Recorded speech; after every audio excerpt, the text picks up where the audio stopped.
Hang on, someone's not muted. Now they are. I muted them. We're starting our new series tonight with a great question. Does God exist? And that's a great question. But actually, they asked the question, the person who gave this question in a really interesting way. That's my summary, does God exist? But listen to how the person put the question. If I got to the point in my life where I wanted to know whether God really existed, was he really there, where would I start and why?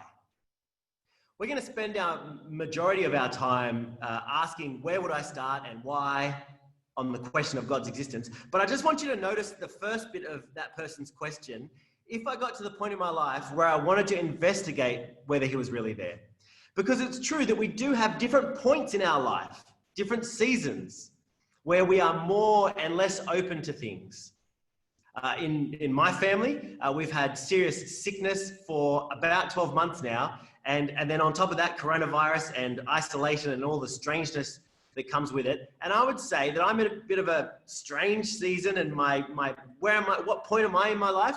It's a bit topsy-turvy and a bit reflective or something like that. We do have different seasons in our life, don't we? And I wonder for you, what this season is. Is it a season where you're more open to new things and reflection? Or is it maybe a season, because of how things are, where you're a bit more closed?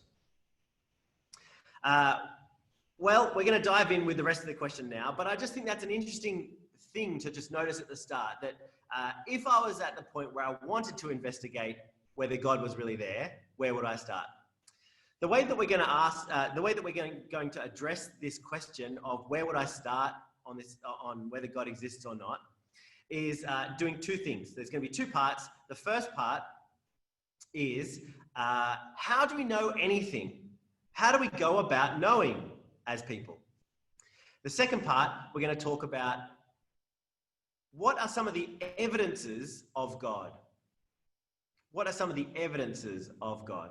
So first part though, how do we know at all? How do we know anything? And I want to put a picture in your mind right at the start.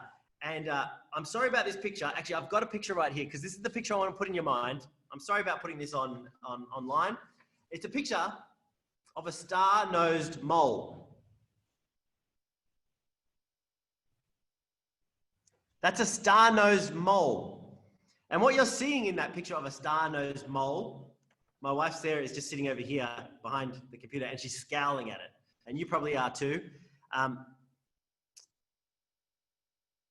The reason I'm showing you a picture of a star-nosed mole is because they have very small eyes, because they live underground. And so eyes are pretty useless. So they're very underdeveloped. They have very just pinpoint eyes that they don't use.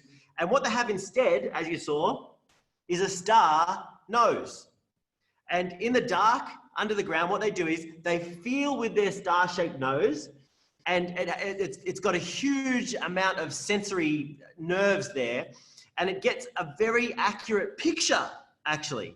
A picture through its hands, in its head, of what it is coming across, which I guess is almost always the same, dirt. And every so often, if you're lucky, a worm. That's the star-nosed mole.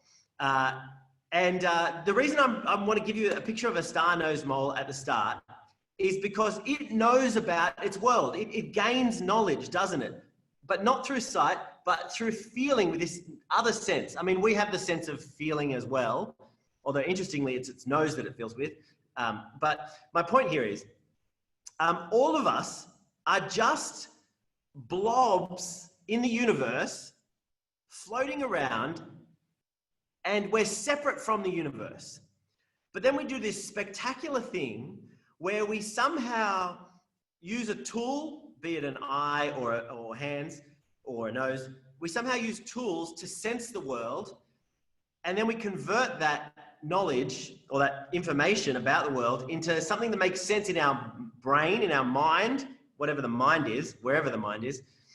We take it in and we use it to make a picture of our world and come to know something about the world. And it's quite a spectacular thought to think about this process of knowing, where we take something that's outside of us and separate from us, and we bring it inside of us. We don't bring the physical thing inside of us, but we bring information about the world into us. Okay, and here is why I want you to think about the star-nosed mole and about the process of knowing. It's because all knowing, all knowledge requires faith. All knowledge requires faith. Let me say a few words about faith, and then we'll put it all together. Faith, you're told, I would suggest, by our world. What I mean by that is media and various proponents of this view. Different people say that the world and your experience is broken into two categories. On the one hand, you have rock hard facts, and on the other hand, you have things like opinions and faith, and they're soft and they're not rock hard like faith. However, the truth is that all knowledge requires faith, and so I want to say that the things that we know by science are fantastic, but we know them by faith. And the things that we can know about God, we also need to know by faith. And that's because faith is a word that can also mean trust. Another way to talk about faith is to use the word trust. And you'll see in the New Testament, it uses one word to cover the words of belief, faith, and trust. It's all the same word in the New Testament for faith, belief, faith, and trust.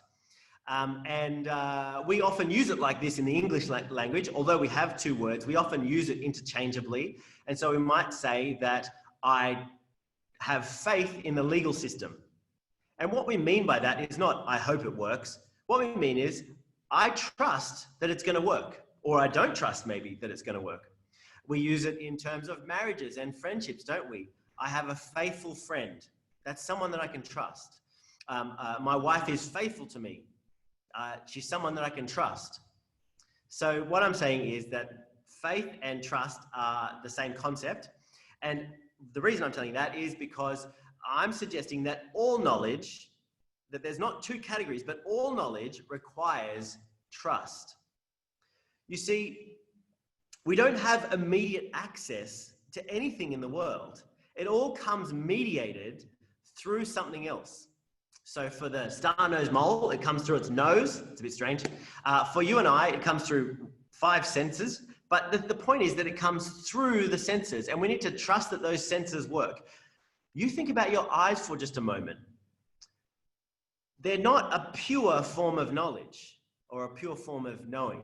What happens is light hits different surfaces around you, and then these chemicals inside these bags in your head react with that light bouncing off the different surfaces, and that chemical information that has been changed by your surrounds then gets turned into some kind of electrical information and travels along a nerve and goes to your brain, and it's interpreted against a bunch of other information that you learnt from the world. The point being that all knowledge requires a trust of the whole process, and there's a number of steps of that process that require trust that you're doing the right thing. That's a very simple thing, example. Now, let me give you a more complicated example. If you use your eye to see through a microscope, you now have to trust your eye processes, but also the microscope people that made the microscope. Now, I'm not suggesting that you shouldn't trust microscopes, but I'm just saying there's a whole bunch of interpretation that's going on in that medium or in that mediation of the microscope before the information gets to you. And you didn't make the microscope, and so you don't know exactly that it's an accurate representation of what's in front of you. Rather, you need to trust the microscope company. Let me give you one more example that's even more complicated, because we know that juries make decisions that are life-changing decisions based on not their own knowledge, but trusting witnesses. The jury were not present at the crime, but they trust some witnesses who were present. Now, those witnesses themselves have to trust their own senses and put faith in themselves and that they really knew what they saw. And then they tell someone else, and the jury has to trust them before they make a decision. And what I'm trying to convince you of is that all knowledge requires faith. And the reason this is the first half of our talk about how would I investigate whether God was really there is because I think there's just this unfair distinction that goes on sometimes of rock hard facts and things of religion. When in actual fact, those two things are done, or we think about science facts and we think about religious facts using the same faculties of faith. What I'm suggesting is that you are a faith person. You put your faith in all sorts of things all the time. At this point, I'm not even trying to say you should put your faith in God. I'm just saying that you use faith all the time to know certain things about your world. Now, this doesn't mean that all things deserve our faith in equal amounts. There are certain claims and maybe representations that are made that don't deserve our trust. For example, a microscope made maybe by a dodgy company or that's made just for kids to play with, you should not trust that as an accurate piece of knowledge once you use it. GoFundMe pages, very interesting. Some of them, GoFundMe pages, are eminently worthy of your attention and your money. Others are not accurate representations, and you shouldn't put your faith in those representations. We hear often about people making up sicknesses and claims to get money on the GoFundMe pages. Not all things are worthy of your faith. What we need to do is we need to look at the claims that are made in all areas of our life, and you can do this with scientific claims, and you should. You should go on Wikipedia and have a look at the list of retractions of scientific claims that have been made in the past, because people just made them up. And what I want to invite you to do now is just have an openness towards faith, because you use it all the time. And now I'm going to move on to part 2 of the talk, which is about what there is to know about God and some evidences for God that you might place your trust in if you find them to be trustworthy. Okay? So, part 2, what can we trust or not trust about God? Let me have a look, and then I'm going to continue. I'm going to talk about 3 evidences for God. And the first piece of evidence for God is the existence of moi and the existence of you, and actually the existence of the universe. The first piece of evidence is existence of all things, including you. And the reason that this is a piece of evidence for the existence of God is because nothing ever exists for no reason. Scientifically, this is just a principle of science that there's always a cause behind something. If something happens, it's because there was a cause.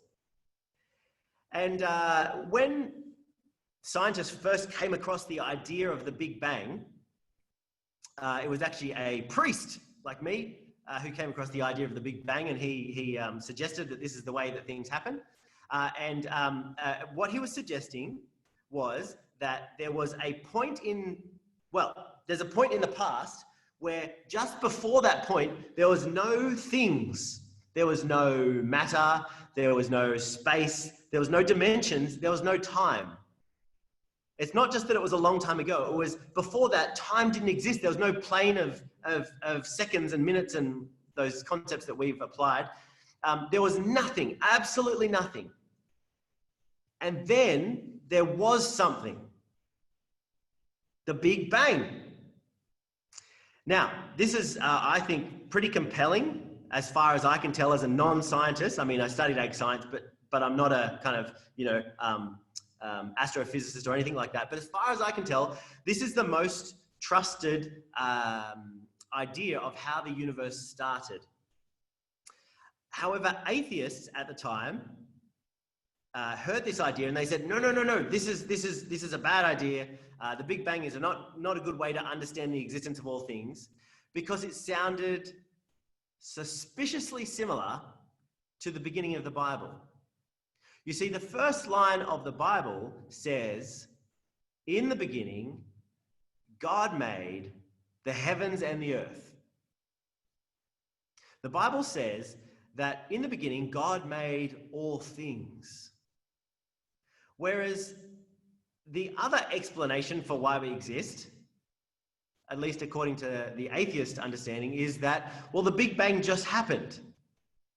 But that is actually a very unscientific thing to say nothing caused something, especially something as big as the Big Bang. It's kind of like saying there was a balloon and it exploded, and then inside the house, suddenly there was a zoo where there was no zoo before. And then you say, why did that happen? Or what was the cause? And then the scientist says, there was no cause. It just happened. It's nonsensical. Whereas I think it makes much more sense, and people have thought for centuries and centuries that it makes much more sense that there is a creator who caused this to happen. This is the first piece of evidence for God's existence, is your existence, that there's something rather than nothing.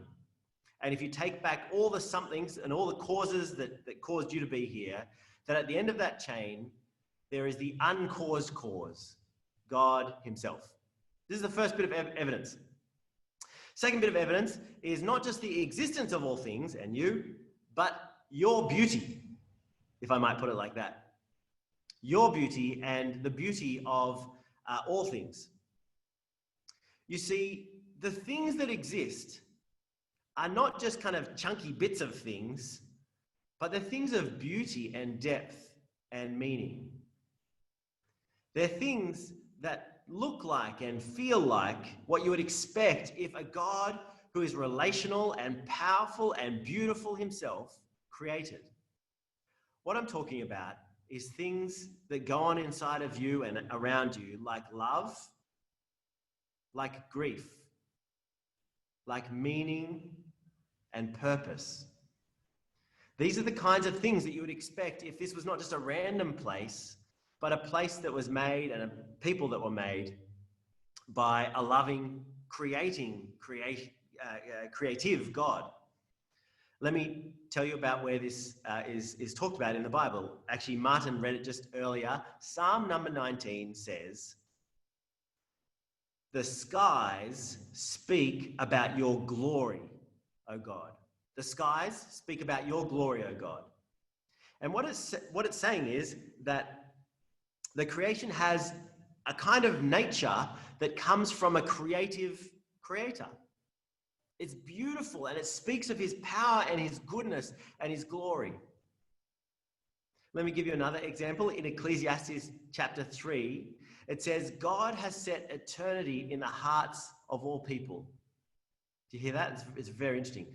God has set eternity in the hearts of all people.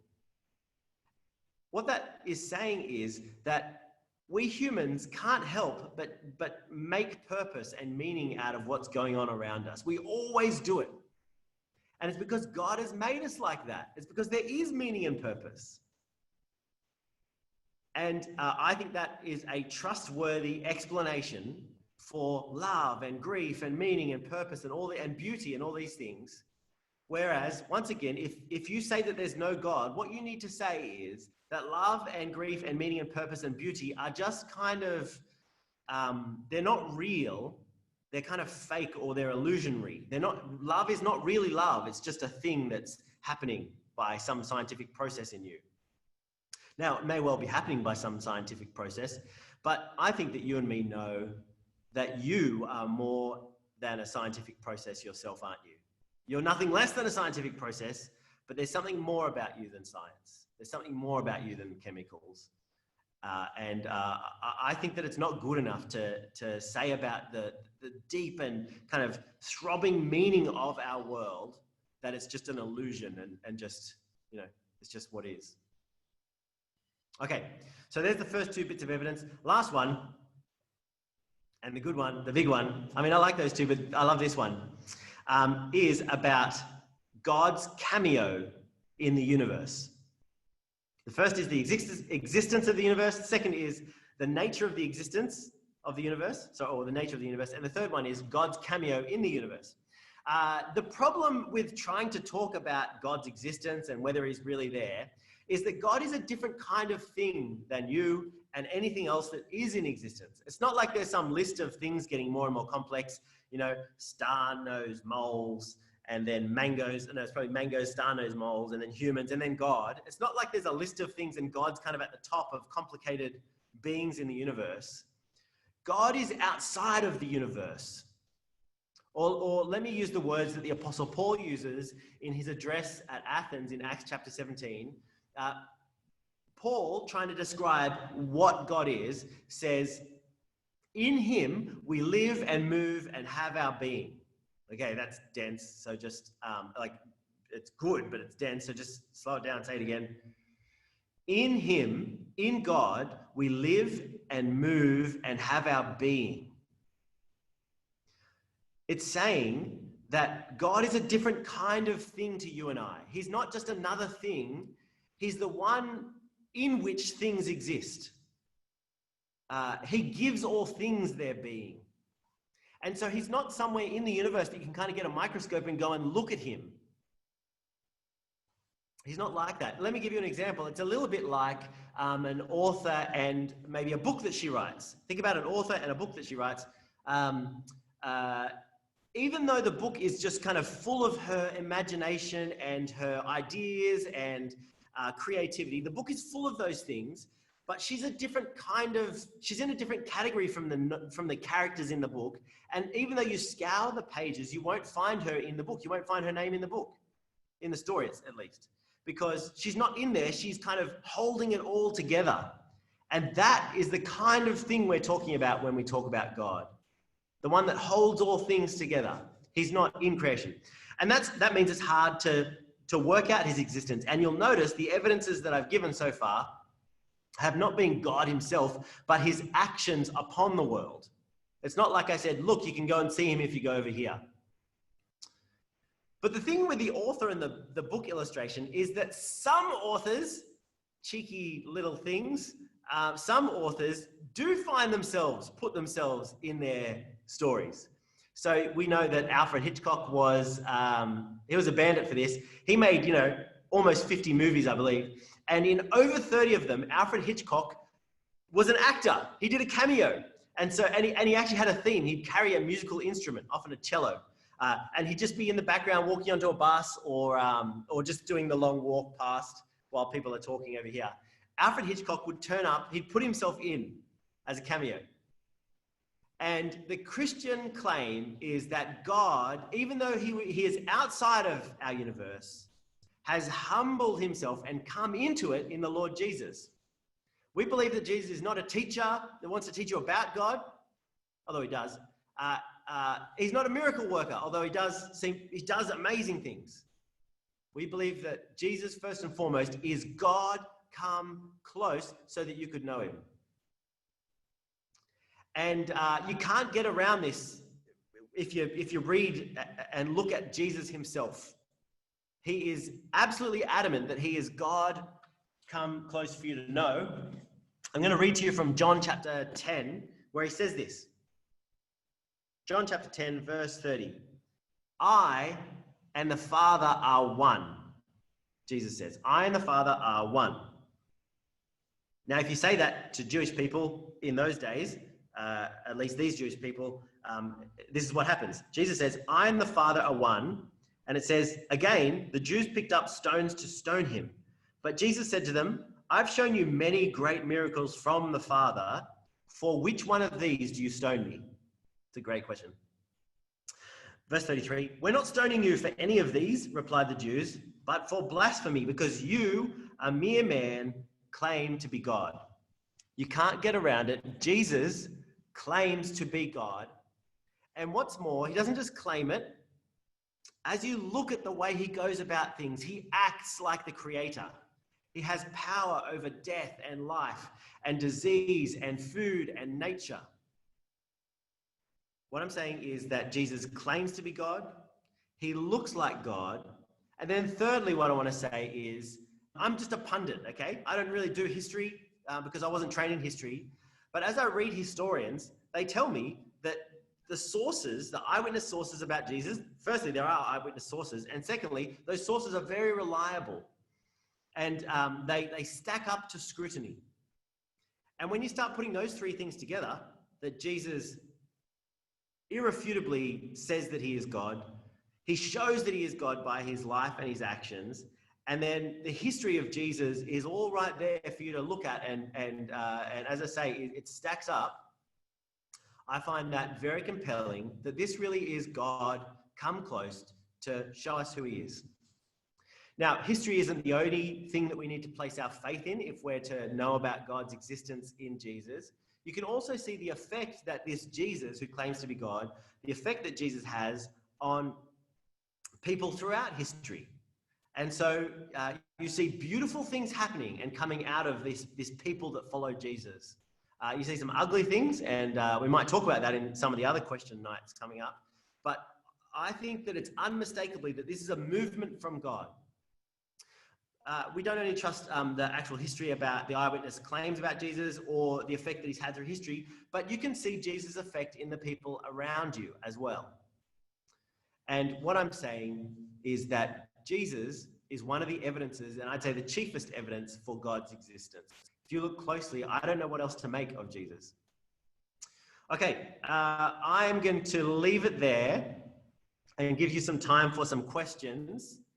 But actually, I'm just going to do a short conclusion, and I was going to do it later, but I'm going to do it now. Here's my short conclusion. We're sitting with the question of, does God exist? And how would you know? And I want to say that in Jesus, it really looks like God exists. But the kind of problem is that it doesn't just look like he exists. It looks like he really wants to come into your life. He's not just an idea that, oh, okay, that's an idea that has a bit more kind of evidence or backing than I thought. He's not an idea. He's a person that has drawn close and he wants to come into your life. And that's confronting and it's worth investigation. But I want to encourage you that this God who wants to kind of come into your life is a God that's worth trusting and is good. He's not just the creator. He's the God who has laid down his life for us on the cross to make us holy and clean in his sight. He's a God who gave up his life that we might have life with him now and into eternity.